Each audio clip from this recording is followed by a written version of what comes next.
శ్రోతలందరికీ నమస్కారం అండి. ఇప్పుడు వినబోయే కథ పేరు సొంత మనిషి.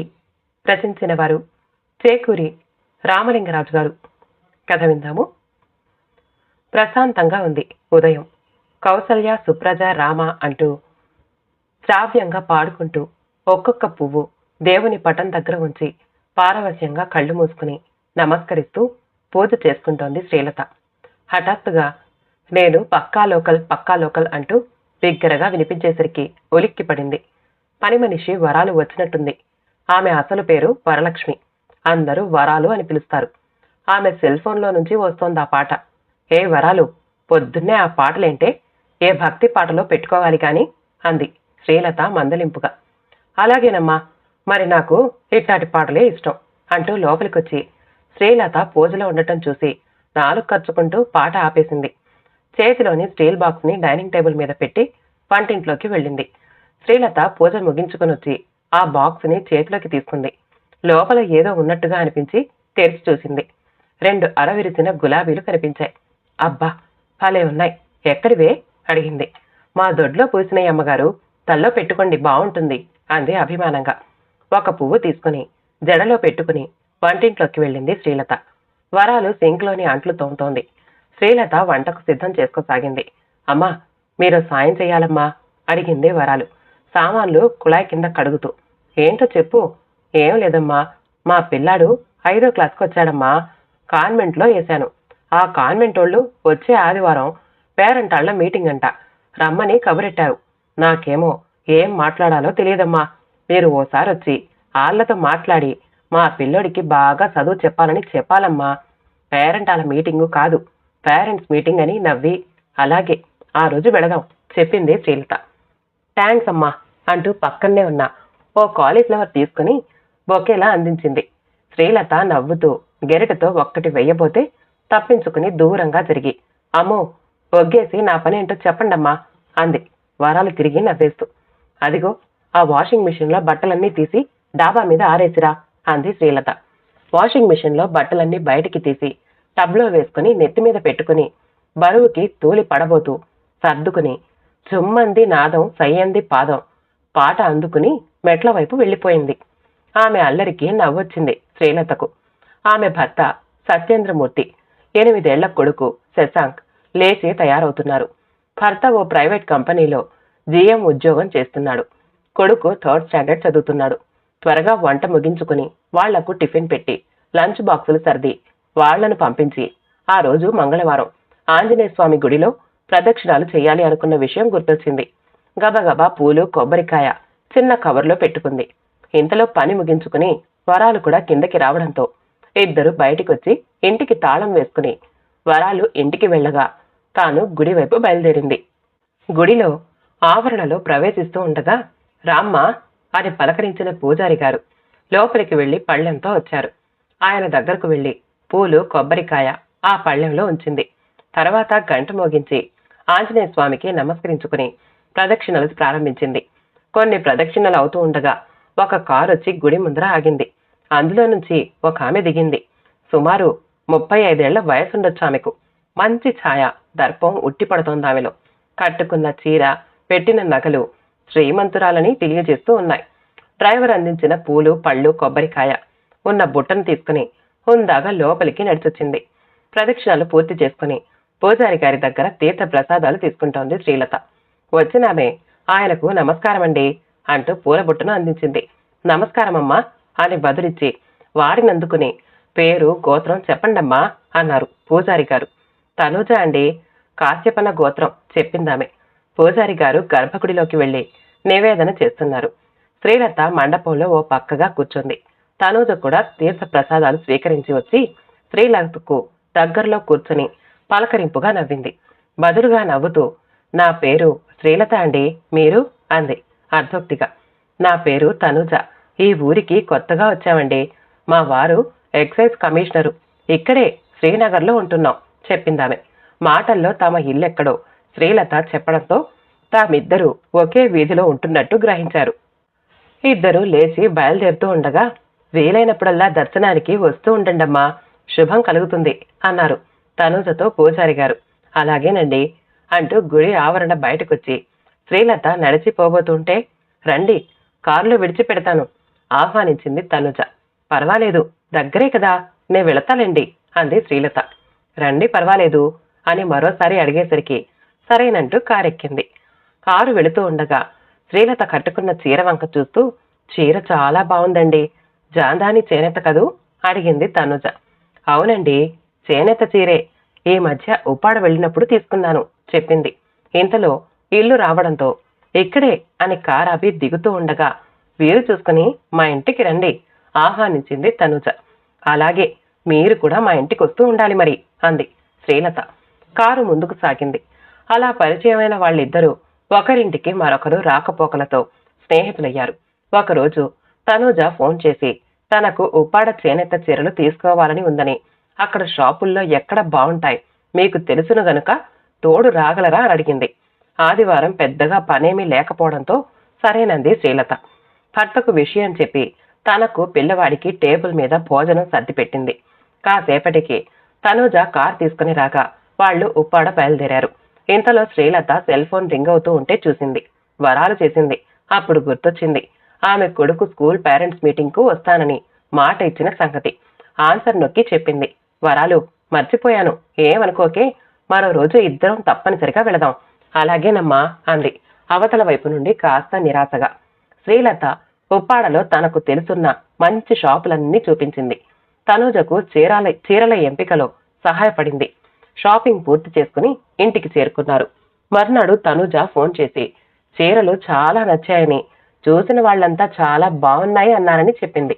తర్వాత పండుగలకు, తన బంధువుల పెళ్లిళ్ల సందర్భంలోనూ వాళ్లతో శ్రీలతను కూడా తోడు తీసుకెళ్తూ ఉండేది తనుజ. కొంత ఆసక్తి, మొహమాటం వల్ల పిలిచినప్పుడల్లా వెళుతూ ఉండేది శ్రీలత. ఈ ఎడతిరగని ప్రయాణాలతో వరాలు కొడుకు స్కూలుకు వెళ్లడానికి తీరుబాటు దొరకలేదు శ్రీలతకు. ఒకరోజు సత్యేంద్రమూర్తి ఆఫీస్ పని మీద 2 రోజులుండాలంటూ ఉదయాన్నే ఊరికి వెళ్ళాడు. కాసేపటికి తనుజ ఫోన్ చేసి వాళ్ల దగ్గర బంధువులెవరో పెళ్లి బట్టల కోసం వచ్చారని, ఉప్పాడ వెళదాం, తోడు రమ్మని కోరింది. శ్రీలత వాళ్ళ ఆయన ఊరికి వెళ్లిన సంగతి చెప్పి పిల్లవాడు స్కూల్ నుండి వచ్చేసరికి ఇంటి దగ్గర ఉండకపోతే ఏడుస్తాడని, ఏమీ అనుకోవద్దు, రాలేను అని చెప్పింది. తనుజ మళ్లీ ఫోన్ చేసి వచ్చిన వాళ్ళు తనకు బాగా దగ్గర బంధువులని, బాబు స్కూల్ నుండి వచ్చేసరికి మళ్లీ వచ్చేయచ్చని నచ్చజెప్తూ రమ్మని అడిగింది. శ్రీలత సరేననడంతో తనుజ వాళ్ల బంధువులతో రాగా కారులో వాళ్లతో వెళ్ళింది. ఉప్పాడలో ఓ చీరల షాపు ఎంచుకుని చీరలు చూడసాగారు. తనుజతో వచ్చిన బంధువులు షాప్లోని అన్ని రకాల చీరలు చూపించమంటూ చూస్తున్నారు. ధరల విషయంలో షాప్ అతనికి వీళ్లకు పొంతన కుదరటం లేదు. అతను విస్తుపోయేలా బేరమాడుతూ కాలయాపన చేయసాగాడు. మధ్యాహ్నం 2 గంటలు దాటింది. అందరికీ ఆకలి వేయడంతో తినడానికి ఏమైనా తీసుకురమ్మని డ్రైవర్ని పంపించారు. అతను దొరికిన బ్రెడ్ బజ్జీల లాంటివేవో తెచ్చాడు. అవి తిని ఆకలి తీర్చుకున్నారు. సన్నగా వర్షం కూడా మొదలయ్యింది. షాపు వాడు సహనం కోల్పోయే స్థితికి చేరుకున్నాడు. చివరికి కొనడం పూర్తయింది అనిపించారు. అప్పటికి సాయంత్రం 6 గంటలయ్యింది. తిరుగు ప్రయాణమయ్యారు. వర్షం ఎక్కువయ్యింది. ఇంటి దగ్గర కొడుకు ఎలా ఉన్నాడో అని ఆందోళన పడసాగింది శ్రీలత. కడుపులో తిప్పుతున్నట్టు అనిపించింది ఆమెకు. మరో 1/2 గంటకు శ్రీలత ఇల్లు రావడంతో ఆమెను అక్కడ దింపి తనుజ వాళ్ళు ఇంటికి వెళ్లిపోయారు. శశాంక్ సిట్అవుట్ లో స్కూల్ బ్యాగ్ పెట్టి వర్షంలో తడుస్తూ ఆడుతున్నాడు. వాణ్ణి మందలించి తలుపు తీసి లోపలికి తీసుకువెళ్ళింది. వాడి తల తుడిచి బట్టలు మార్చి వాడి కోసం వంటింట్లో పాలు కలుపుతూ ఉండగా కడుపులో తిప్పడం ఎక్కువయ్యి తల తిరగసాగింది. నిభాయించుకుని హాల్లోకొచ్చి పిల్లవాడి చేతికి పాల గ్లాస్ ఇచ్చి సోఫాలో కూలబడింది. హఠాత్తుగా కడుపులో నుంచి ఎగదన్నుకొస్తున్నట్టు అనిపించి గబగబా వాష్ బేసిన్ దగ్గరికి పరిగెత్తింది. భళ్ళున వాంతయింది. తెరలుగా వాంతులవ్వసాగాయి. నిస్సత్తువ ఆవరించగా అక్కడే గోడకు చేరి కూలబడింది. ఊపిరందక గుండె ఆగిపోతుందేమో అనిపించింది ఆమెకు. ఆ హఠాత్ పరిణామానికి భయపడిన పిల్లవాడు ఏడుస్తూ దగ్గరకొచ్చాడు. వాణ్ణి ఫోన్ తీసుకురమ్మని మొదట తనుజకు ఫోన్ చేసి తన పరిస్థితి చెప్పింది. అయ్యో, ఇప్పుడే వస్తాను అంటూ సమాధానమిచ్చిందామె. వరాలు కూడా ఫోన్ చేసి విషయం చెప్పి త్వరగా ఇంటికి రమ్మని చెప్పింది. అయ్యో అమ్మా, ఇదిగో నేనొచ్చేస్తున్నాను ఆదుర్దాగా అంది వరాలు అవతల నుండి. అప్పుడు రాత్రి 8 గంటలయ్యింది. వర్షం ఇంకా జోరుగా పడుతూనే ఉంది. కాసేపటికి వరాలు చేరుకుంది.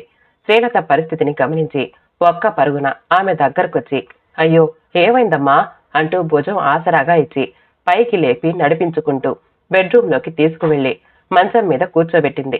ఆమెకు మరోసారి వాంతవ్వబోతూ ఉంటే తన పమిట కొంగుతో మలినాన్ని పట్టి తీసుకెళ్లి బాత్రూంలో పోసింది. తర్వాత ఒక బకెట్తో నీళ్లు తెచ్చి శ్రీలత ఒంటి మీద మలినాన్ని తడిగుడ్డతో తుడిచి ఆమెను చీరలో నుంచి నైటీలోకి మార్చి పడుకోబెట్టింది. అయినా ఇంకా స్థిమిత పడినట్టు అనిపించలేదు శ్రీలతకు. ఎదురు చూస్తున్న తనూజ ఇంకా రాకపోవడంతో వరాల్ని మరోసారి ఫోన్ చేయమంది. వరాలు ఫోన్ చేసింది. అవతల ఎవ్వరూ ఎత్తలేదు. ఆ విషయం చెప్పింది వరాలు. ఒకసారి తనూజ వాళ్ళ ఇంటికి వెళ్లి వాళ్ల కారు తీసుకొస్తే హాస్పిటల్కి వెళదాం అని చెప్పింది. అలాగేనమ్మా అంటూ వరాలు గొడుగు తీసుకుని బయటికి వెళ్ళింది. ఆమె తనూజ వాళ్ళింటికి చేరువవుతూ ఉండగా వాళ్ల కారులో ఎక్కడికో వెళుతూ ఉండటం చూసి విరమించుకుని వీధి చివరికి వెళ్ళింది ఆటో కోసం. ఈలోగా శ్రీలత సత్యేంద్రమూర్తికి ఫోన్ చేసి తన పరిస్థితి తెలియజేసింది. అతను కంగారు పడుతూ త్వరగా హాస్పిటల్కి వెళ్లమని చెప్పాడు. వరాలు ఆటో తీసుకునొచ్చి శ్రీలతను శశాంక్ను ఎక్కించుకుని హాస్పిటల్కి బయలుదేరింది. దారిలో ఉండగా సత్యేంద్రమూర్తి ఫోన్ చేసి ఫోన్ ఎత్తిన వరాలుకి ఏ హాస్పిటల్కి వెళ్లాలో చెప్పాడు. ఇంతలో తనూజ కూడా ఫోన్ చేసి డ్రైవర్ ఇంటికి వెళ్లిపోవడంతో రాలేకపోయానని చెప్పింది. శ్రీలతకు జ్వరం వచ్చి ఒళ్ళు వేడెక్కింది. ఆటో హాస్పిటల్కి చేరుకుంది. అప్పటికే సత్యేంద్రమూర్తి డాక్టర్కి ఫోన్ చేసి ఉండడంతో సిబ్బంది బెడ్ సిద్ధం చేసి ఉంచారు. వీళ్లు వెళ్లగానే శ్రీలతను బెడ్ మీదకు చేర్చారు. డాక్టర్ వచ్చి పరీక్షించి ఫుడ్ పాయిజనింగ్ వల్ల అయ్యుండొచ్చని చెప్పాడు. ఐవీ ఫ్లూయిడ్స్ తో మందులిస్తూ చికిత్స ప్రారంభించాడు. కాసేపటికి స్థిమితపడి నిద్రలోకి జారుకుంది శ్రీలత. తెల్లవారుజామున మెలకు వచ్చింది. కళ్ళు తెరిచి చూసేసరికి పక్కనే ఉన్న వరాలు ఎలా ఉందమ్మా అని అడిగింది. బాగానే ఉందంటూ తల ఊపింది. రాత్రి శశాంక్ ని సత్యేంద్రమూర్తి వాళ్ల తమ్ముడు వరుస బంధువు వచ్చి తీసుకువెళ్లిన సంగతి చెప్పింది. ఉదయం 10 గంటల వేళ డాక్టర్ వచ్చి పరీక్షించి ఇక ప్రమాదం లేదని ఇంటికి తీసుకువెళ్లొచ్చని చెప్పాడు. ఇంతలో సత్యేంద్రమూర్తి కూడా రావడంతో ఆ సాయంత్రం డిశ్చార్జ్ తీసుకుని ఇంటికి చేరుకున్నారు. మర్నాడు ఉదయం విషయం తెలిసిన స్నేహితులు బంధువులు వచ్చి పలకరించి వెళ్లారు. తనూజ కూడా వచ్చి సమయానికి రాలేకపోయానని బాధపడుతూ చెప్పింది. ఆమె వెళ్ళాక వరాలు వంట చేస్తే భోజనం చేసింది. ఆ మరునాటికి కాస్త ఓపిక వచ్చినట్లై మెల్లగా వంటింట్లో పనులు చేసుకోసాగింది. ఇంతలో వరాలొచ్చి ఎలా ఉందమ్మగారు అని పలకరించి చీపురు తీసుకుని ఇల్లు ఊడవడం మొదలుపెట్టింది. శ్రీలత ఫోన్ రింగ్ అవుతూ ఉంటే తీసుకుని ఆన్ చేసింది.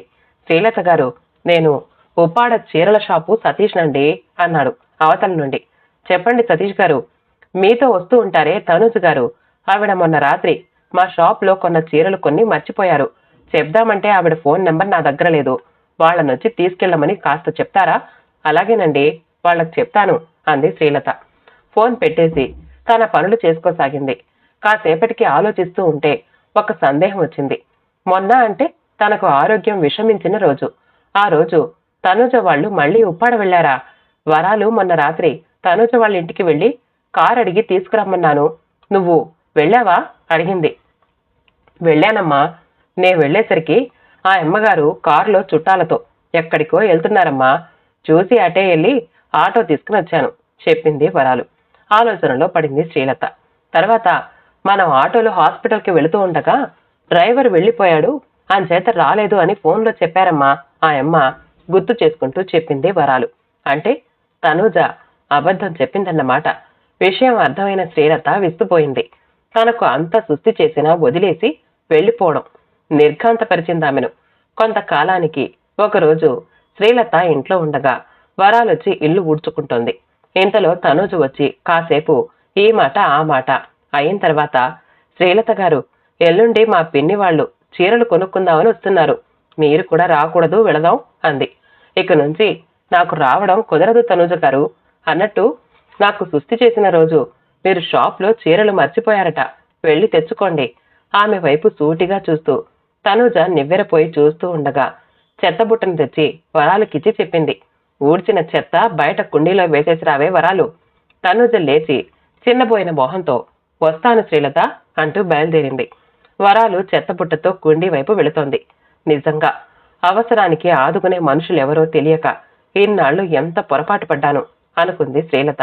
తిరిగొస్తున్న వరాలు తన సొంత మనిషిలా కనిపించింది. ఆమె మనసు తేలిక పడింది. వరాలుతో చెప్పింది, నీ కొడుకు స్కూల్కి రేపు వెళదాం వరాలు. వరాలు మొహం సంతోషంతో నిండిపోయింది.